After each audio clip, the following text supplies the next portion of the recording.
pig man, Jerry. It's a pig man, Jerry. It's a pig man. Hey, good evening. You, into a little weird, folks? It's that time of night, isn't it? Say it with me, yes, it's that time of night. Time for the weird. Time for William Hope Hodgson's house on the Borderland. For now, when we finish this here book, we will move on, I believe, to some shorter weird. I've been picking out some selections as I've gone. Hey friends, if you find the tagging annoying, please say so. Happy to try to leave you off. But you know, I do this part on the fly. And I see you people, and I want to click. So I click. I'm Douglas Gwilym. You can see me, you can probably see my thumb looming as I tag friends. So anywho, we're about to undertake this undertaking and plunge into the weird, as is our wont, at 10 p.m. each night. I got distracted and didn't realize it was time because I am making a music video for a song from my little pandemic album that is getting monstrously cumbersome, this thing. Seriously, I just keep writing songs. So it's weighing at like 21 tracks, and that's nice because then you get to go back and edit and weed and say, oh, these ones, these are the ones, and this is a thing, and it's a whole thing. But at the moment, I just love them all, and they're all my babies. So anyway, I've made I'm editing together a music video for a song called Diamonds. All right, I think we have the preliminaries out of the way. I'm Douglas Gwilym. This is a little side function of Douglas Gwilym Presents, where at each night at 10 p.m. I read from some antiquated weird fiction. Been calling it the Proto-Weird, stuff that predates Lovecraft and the Reign of Weird Tales. Not strict about that. Anyway, we've got William Hope Hodgson's House on the Borderlands queued up, and we're to chapter 9, In the Cellars. If you'd like to match our main character's tastes, sit down with a glass of brandy and give us a listen. Chapter 9, In the Cellars. At last, what with being tired and cold and the uneasiness that possessed me, I resolved to take a walk through the house, first calling in at the study for a glass of brandy to warm me. This I did, and while there I examined the door carefully, but found all as I had left it the night before. The day was just breaking as I left the tower, though it was still too dark in the house to be able to see without a light, and I took one of the study candles with me on my round. By the time I had finished the ground floor, the daylight was creeping in wanly through the barred windows. My search had shown me nothing fresh. Everything appeared to be in order, and I was on the point of extinguishing my candle when the thought suggested itself to me to have another glance round the cellars. I had not, if I remember rightly, been into them since my hasty search on the evening of the attack. For perhaps the half of a minute I hesitated. I would have been very willing to forego the task, as indeed I am inclined to think any man well might, for of all the great awe-inspiring rooms in the house, the cellars are the hugest and weirdest. Great, gloomy caverns of places, unlit by any ray of daylight. Yet I would not shirk the work. I felt that to do so would smack of sheer cowardice. And besides, as I reassured myself, the cellars were really the most unlikely places in which to come across anything dangerous. considering that they can be entered only through a heavy oaken door, the key of which I carry always on my person. It is in the smallest of these places that I keep my wine, a gloomy hole close to the foot of the cellar stairs, and beyond which I have seldom proceeded. Indeed, save for the rummage round already mentioned, I doubt whether I had ever before been right through the cellars. As I unlocked the great door at the top of the steps, I paused nervously a moment at the strange, desolate smell that assailed my nostrils. Then, throwing the barrel of my weapon forward, I descended slowly into the darkness of the underground regions. Reaching the bottom of the stairs, I stood for a moment and listened. All was silent save for a faint drip, drip of water, falling, drop by drop, somewhere to my left.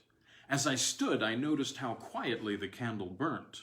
Never a flicker nor flare, so utterly windless was the place. Quietly I moved from cellar to cellar. I had but a very dim memory of their arrangement. The impressions left by my first search were blurred. I had recollections of a succession of great cellars, and of one, greater than the rest, the roof of which was upheld by pillars. Beyond that, my mind was hazy and predominated by a sense of cold and darkness and shadows.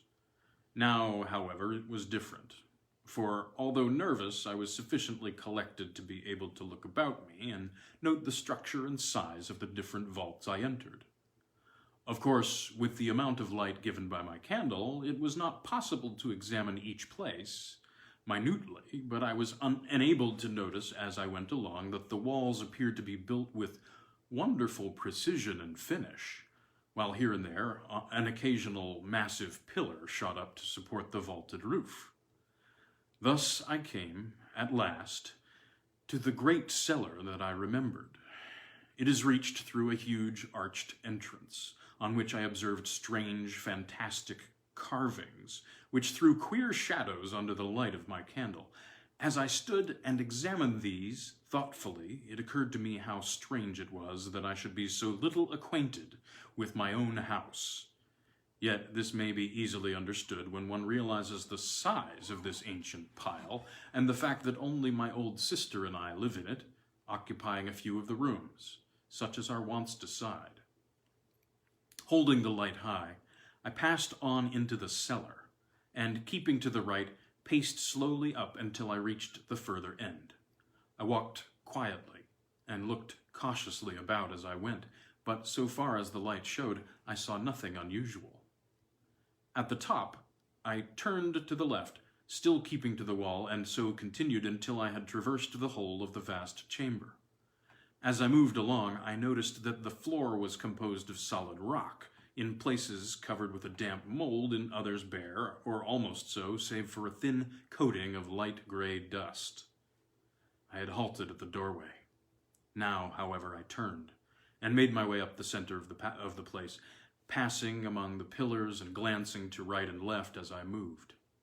About halfway up the cellar, I stubbed my foot against something that gave out a metallic sound. Stooping quickly, I held the candle and saw that the object I had kicked was a large metal ring.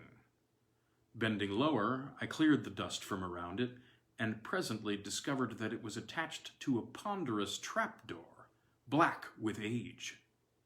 Feeling excited and wondering to where it could lead, I laid my gun on the floor and, sticking the candle in the trigger guard, took the ring in both hands and pulled. The trap creaked loudly, the sound echoing vaguely through the huge place, and opened heavily. Propping the edge on my knee, I reached for the candle and held it in the opening, moving it to right and left, but could see nothing. I was puzzled and surprised. There were no signs of steps, nor even the appearance of there ever having been any. Nothing save an empty blackness. I might have been looking down into a bottomless, sideless well. Then, even as I stared, full of perplexity, I seemed to hear, far down, as though from untold depths, a faint whisper of sound. I bent my head, quickly, more into the opening, and listened intently. It may have been fancy, but I could have sworn to hearing a soft titter. that grew into a hideous chuckling, faint and distant.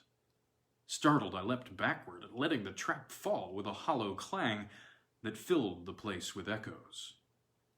Even then, I seemed to hear that mocking, suggestive laughter, but this I knew must be my imagination. The sound I had heard was far too slight to penetrate through the cumbrous trap. For a full minute, I stood there, quivering, glancing nervously behind and before, but the great cellar was silent as a grave, and gradually I shook off the frightened sensation.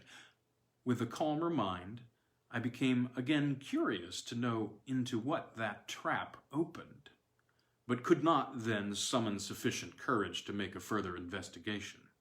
One thing I felt, however, was that the trap ought to be secured. This I accomplished by placing upon it several large pieces of dressed stone which I had noticed in my tour along the east wall. Then, after a final scrutiny of the rest of the place, I retraced my way through the cellars to the stairs and so reached the daylight with an infinite feeling of relief that the uncomfortable task was accomplished. Chapter 10. The Time of Waiting. The sun was now warm and shining brightly, forming a wondrous contrast to the dark and dismal cellars, and it was with comparatively light feelings that I made my way up to the tower to survey the gardens. There I found everything quiet, and after a few minutes went down to Mary's room. Here, having knocked and received a reply, I unlocked the door. My sister was sitting quietly on the bed, as though waiting. She seemed quite herself again and made no attempt to move away as I approached, yet I observed that she scanned my face anxiously, as though in doubt and but half assured in her mind that there was nothing to fear from me. To my questions as to how she felt, she replied, sanely enough, that she was hungry and would like to go down to prepare breakfast if I did not mind. For a minute I meditated whether it would be safe to let her out. Finally, I told her she might go on condition that she promised not to attempt to leave the house or meddle with any of the outer doors.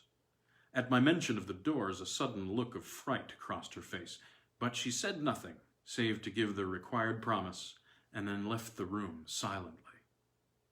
Crossing the floor, I approached Pepper. He had waked as I entered, but beyond a slight yelp of pleasure and a soft rapping with his tail, had kept quiet. Now, as I patted him, he made an attempt to stand up and succeeded, only to fall back on his side with a little yowl of pain. I spoke to him and bade him lie still. I was greatly delighted with his improvement, and also with the natural kindness of my sister's heart in taking such good care of him, in spite of her condition of mind. After a while I left him and went downstairs to my study. In a little time, Mary appeared, carrying a tray on which smoked a hot breakfast. As she entered the room, I saw her gaze fasten on the props that supported the study door. Her lips tightened, and I thought she paled slightly, but that was all. Putting the tray down at my elbow, she was leaving the room quietly when I called her back. She came, it seemed, a little timidly, as though startled, and I noted that her hand clutched at her apron nervously. "Come, Mary," I said, "cheer up. Things look brighter. I've seen none of the creatures since yesterday morning early." She looked at me in a curiously puzzled manner, as though not comprehending. Then intelligence swept into her eyes and fear, but she said nothing, beyond an unintelligible murmur of acquiescence. After that I kept silent. It was evident that any reference to the swine things was more than her shaken nerves could bear. Breakfast over, I went up to the tower. Here, during the greater part of the day, I maintained a strict watch over the gardens. Once or twice I went down to the basement to see how my sister was getting along. Each time I found her quiet and curiously submissive. Indeed, on the last occasion, she even ventured to address me on her own account with regard to some household matter that needed attention. Though this was done with an almost extraordinary timidity, I hailed it with happiness as being the first word voluntarily spoken since the critical moment when I had caught her unbarring the back door to go out among those waiting brutes. I wondered whether she was aware of her attempt and how near a thing it had been, but refrained from questioning her, thinking it best to let well alone. That night I slept in a bed, the first time for 2 nights. In the morning I rose early and took a walk through the house. All was as it should be, and I went up to the tower to have a look at the gardens. Here again I found perfect quietness. At breakfast, when I met Mary, I was greatly pleased to see that she had sufficiently regained command over herself to be able to greet me in a perfectly natural manner. She talked sensibly and quietly, only keeping carefully from any mention of the past couple of days. In this I humored her, to the extent of not attempting to lead the conversation in that direction. Earlier in the morning I had been to see Pepper. He was mending rapidly and bade fair to be on his legs, in earnest, in another day or two. Before leaving the breakfast table, I made some reference to his improvement. In the short discussion that followed, I was surprised to gather from my sister's remarks that she was still under the impression that his wound had been given by the wildcat of my invention. It made me feel almost ashamed of myself for deceiving her, yet the lie had been told to prevent her from being frightened, and then I had been sure that she must have known the truth later when those brutes had attacked the house. During the day, I kept on the alert, spending much of my time, as on the previous day, in the tower, but not a sign could I see of the swine creatures, nor hear any sound. Several times the thought had come to me that the things had at last left us, but up to this time I had refused to entertain the idea. Seriously, now, however, I began to feel that there was reason for hope. It would soon be 3 days since I had seen any of the things, but still I intended to use the utmost caution. For all that I could tell, this protracted silence might be a ruse to tempt me from the house, perhaps right into their arms. The thought of such a contingency was alone sufficient to make me circumspect. So it was that the 4th, 5th, and 6th days went by quietly, without my making any attempt to leave the house. On the 6th day, I had the pleasure of seeing Pepper once more upon his feet, and though still very weak, he managed to keep me company during the whole of that day. Chapter 11. The Searching of the Gardens. How slowly the time went, and never a thing to indicate that any of the brutes still infested the garden. It was on the 9th day that finally I decided to run the risk, if any there were, and sally out. With this purpose in view, I loaded one of the shotguns carefully, choosing it as being more deadly than a rifle at close quarters, and then, after a final scrutiny of the grounds from the tower, I called Pepper to follow me and made my way down to the basement. At the door, I must confess to hesitating a moment. The thought of what might be waiting me among the dark shrubberies was by no means calculated to encourage my resolution. It was but a second, though, and then I had drawn the bolts and was standing on the path outside the door. Pepper followed, stopping at the doorstep to sniff suspiciously and carrying his nose up and down the jambs as though following a scent. Then suddenly he turned sharply and started to run here and there in semicircles and circles all around the door, finally returning to the threshold. Here he began again to nose about. Hitherto I had stood watching the dog, yet all the time with half my gaze on the wild tangle of gardens stretching round me. Now I went toward him, and bending down examined the surface of the door where he was smelling. I found that the wood was covered with a network of scratches, crossing and recrossing one another in inextricable confusion. In addition to this, I noticed that the doorposts themselves were gnawed in places. Beyond these I could find nothing, and so standing up I began to make the tour of the house wall. Pepper, as soon as I walked away, left the door and ran ahead, still nosing and sniffing as he went along. At times he stopped to investigate. Here it would be a bullet hole in the pathway, or perhaps a powder-stained wad. Anon, it might be a piece of torn sod or a disturbed patch of weedy path, but save for such trifles, he found nothing. I observed him critically as he went along, and could discover nothing of uneasiness in his demeanor to indicate that he felt the nearness of any of the creatures. By this I was assured that the gardens were empty, at least for the present, of those hateful things. Pepper could not be easily deceived, and it was a relief to feel that he would know and give me timely warning if there were any danger. Reaching the place where I had shot the first creature, I stopped and made a careful scrutiny. but could see nothing. From there I went on to where the great coping stone had fallen. It lay on its side, apparently just as it had been left when I shot the brute that was moving it. A couple of feet to the right of the nearer end was a great dent in the ground, showing where it had struck. The other end was still within the indentation, half in and half out. Going nearer, I looked at the stone more closely. What a huge piece of masonry it was, and that creature had moved it single-handedly in its attempt to reach what lay below. I went round to the further end of the stone. Here I found that it was possible to see under it for a distance of nearly a couple of feet. Still, I could see nothing of the stricken creatures, and I felt much surprised. I had, as I have said before, guessed that the remains had been removed, yet I could not conceive that it had been done so thoroughly as not to leave some certain sign beneath the stone indicative of their fate. I had seen several of the brutes struck down beneath it with such force that they must have been literally driven into the earth, and now not a vestige of them was to be seen, not even a blood stain. I felt more puzzled than ever as I turned the matter over in my mind, but I could think of no plausible explanation, and so finally gave it up as one of the many things that were unexplainable. From there I transferred my attention to the study door. I could see now even more plainly the effects of the tremendous strain to which it had been subjected, and I marveled how, even with the support afforded by the props, it had withstood the attacks so well.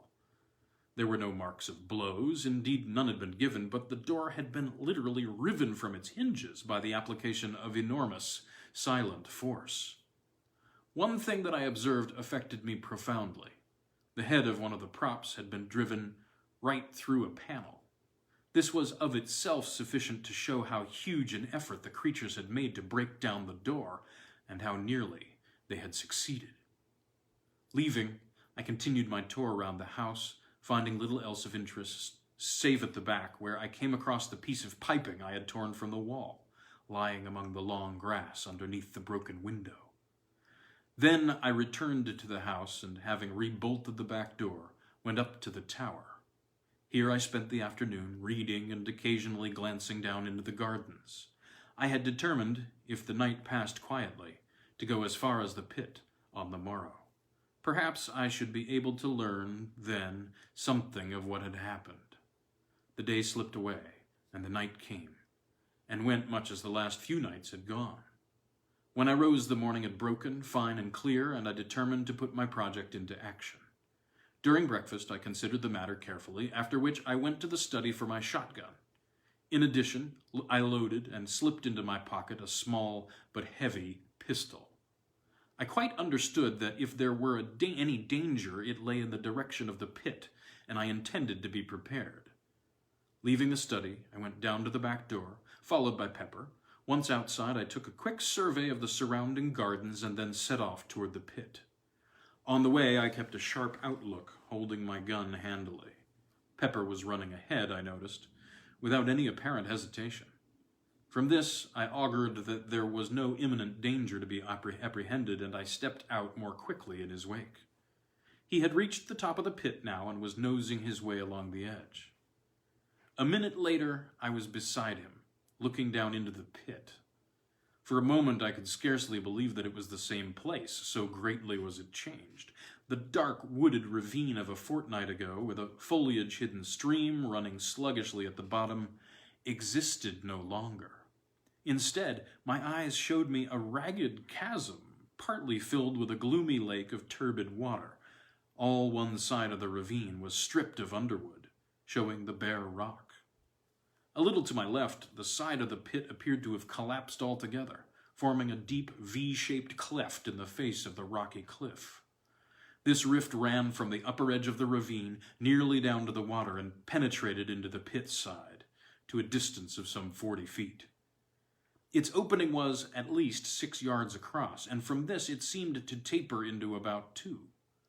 But what attracted my attention, more than even the stupendous split itself, was a great hole some distance down the cleft, and right in the angle of the V. It was clearly defined and not unlike an arched doorway in shape, though lying as it did in the shadow, I could not see it very distinctly. The opposite side of the pit still retained its verdure, but so torn in places and everywhere covered with dust and rubbish that it was hardly distinguishable as such. My first impression, that there had been a landslip, was, I began to see, not sufficient of itself to account for all the changes I witnessed. And the water? I turned suddenly, for I had become aware that somewhere to my right there was a noise of running water. I could see nothing, but now that my attention had been caught, I distinguished easily that it came from somewhere at the east end of the pit. Slowly I made my way in that direction, the sound growing plainer as I advanced, until in a little I stood right above it. Even then I could not perceive the cause until I knelt down and thrust my head over the cliff. Here the noise came up to me plainly, and I saw below me a torrent of clear water issuing from a small fissure in the pit's side, and rushing down the rocks into the lake beneath. A little further along the cliff I saw another, and beyond that again 2 smaller ones. These then would help to account for the quantity of water in the pit, and if the fall of rock and earth had blocked the outlet of the stream at the bottom, there was little doubt but that it was contributing a very large share. Yet I puzzled my head to account for the generally shaken appearance of the place. These streamlets and that huge cleft further up the ravine, it seemed to me that more than the landslip was necessary to account for these. I could imagine an earthquake, or a great explosion creating some such condition of affairs as existed. But of these there had been neither. Then I stood up, quickly, remembering that crash and the cloud of dust that had followed, directly rushing high into the air.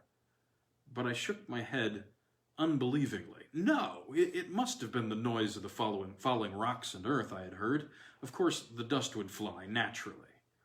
Still, in spite of my reasoning, I had an uneasy feeling that this theory did not satisfy my sense of the probable, and yet was any other that I could suggest likely to be half so plausible? Pepper had been sitting on the grass while I conducted my examination. Now, as I turned up the north side of the ravine, he rose and followed. Slowly, and keeping a careful watch in all directions, I made the circuit of the pit, but found little else that I had not already seen. From the west end I could see the 4 waterfalls uninterruptedly. They were some considerable distance up from the surface of the lake, about 50 feet, I calculated. For a little while longer I loitered about, keeping my eyes and ears open, but still without seeing or hearing anything suspicious. The whole place was wonderfully quiet. Indeed, save for the continuous murmur of the water at the top end, no sound of any description broke the silence.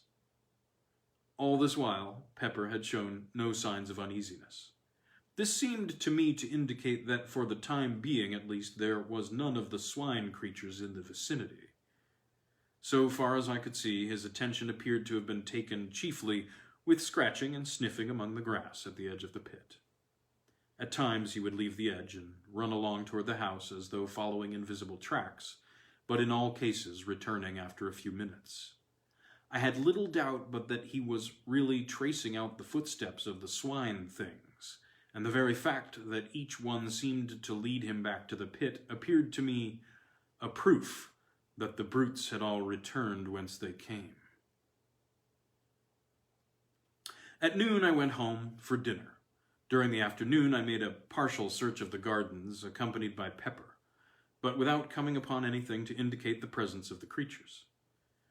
Once, as we made our way through the shrubberies, Pepper rushed in among some bushes with a fierce yelp. At that I jumped back in sudden fright and threw my gun forward in readiness, only to laugh nervously as Pepper reappeared, chasing an unfortunate cat. Toward evening I gave up the search and returned to the house. All at once, as we were passing a great clump of bushes on our right, Pepper disappeared, and I could hear him sniffing and growling among them in a suspicious manner. With my gun barrel, I parted the intervening shrubbery and looked inside. There was nothing to be seen save that many of the branches were bent down and broken, as though some animal had made a lair there at no very previous date. It was probably, I thought, one of the places occupied by some of the swine creatures on the night of the attack. Next day, I resumed my search through the gardens, but without result. By evening, I had been right through them, and now I knew, beyond the possibility of doubt, that there were no longer any of the things concealed about the place. Indeed, I have often thought since that I was correct in my earlier surmise, that they had left soon after the attack. Next up, Chapter 12, The Subterranean Pit. This is William Hope Hodgson's 1908 bit of Proto-Weird, The House on the Borderland. Thanks for tuning in, and check us out again tomorrow night at 10 for a little more weird. When we finish this novel, I'm going to head into some shorter selections from the early 20th century in the public domain.